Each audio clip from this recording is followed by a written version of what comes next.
Number 8، ضبط نفس۔ ایک بہترین رہنما کی ذات میں ضبط نفس کا ہونا بہت ضروری ہے۔ یہ ایک رہنما میں سب سے اہم خوبی ہوتی ہے۔ اگر ایک رہنما نفس کی خواہشات و جذبات پر اپنی گرفت اتنی مضبوط رکھے کہ قوم اس کے فیصلوں کی تابع ہو جائے، اس کے اشارہ ابرو پر اپنی جانیں قربان کر دے گی۔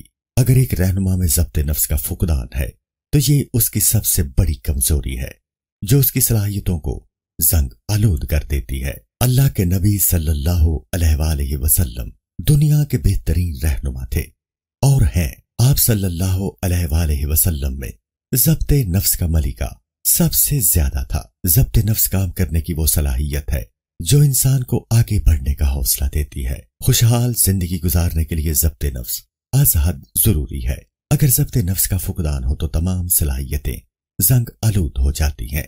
اگر ہم خود پر قابو نہ رکھیں تو دوسرا ہم پر قابو پا جائے گا۔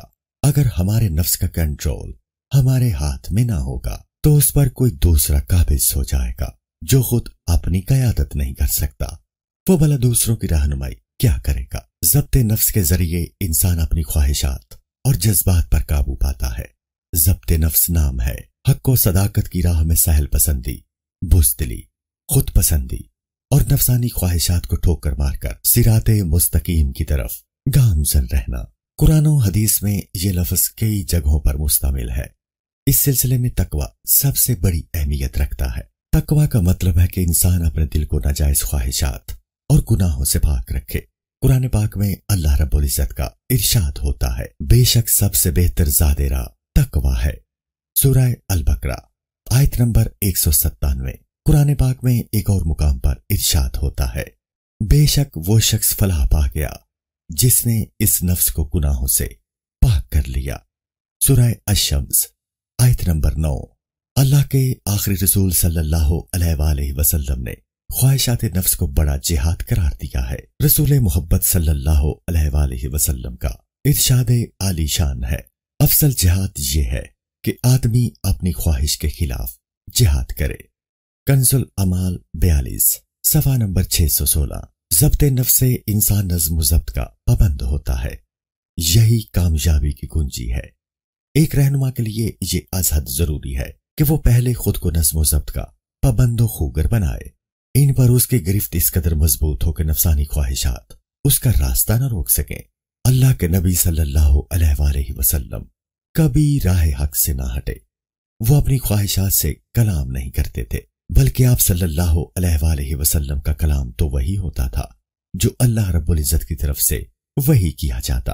یہی وجہ ہے کہ آپ صلی اللہ علیہ وآلہ وسلم نے راہ حق کبھی نہ چھوڑا۔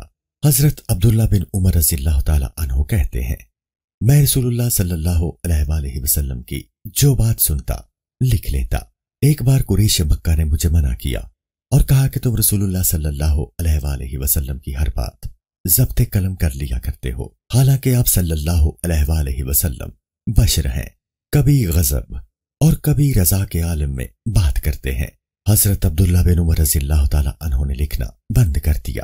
اللہ کے رسول صلی اللہ علیہ وآلہ وسلم کو خبر ہوئی تو اپنی انگشت مبارک سے اپنے منہ کی طرف اشارہ کرتے ہوئے فرمایا، تم لکھا کرو، قسم ہے اس ذات کی جس کے دست قدرت میں میری جان ہے، اس منہ سے حق کے سوا کچھ نہیں نکلتا۔ دارمی مقدمہ 501 باب نمبر 43۔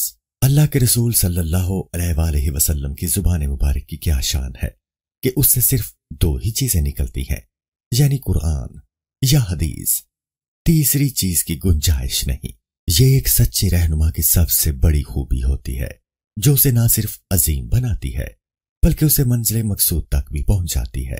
یہی خوبی اپنانے سے انسان کامیابی کی معراج پر پہنچتا ہے۔ یہی ہمارے لیے سب سے بہترین موٹیویشن ہے، اور یہ موٹیویشن ہمیں رسول محبت صلی اللہ علیہ وآلہ وسلم کی ذات اقدس سے ہی مل سکتی ہے۔ دنیاوی موٹیویشن غیر حقیقی اور ناپائیدار ہے۔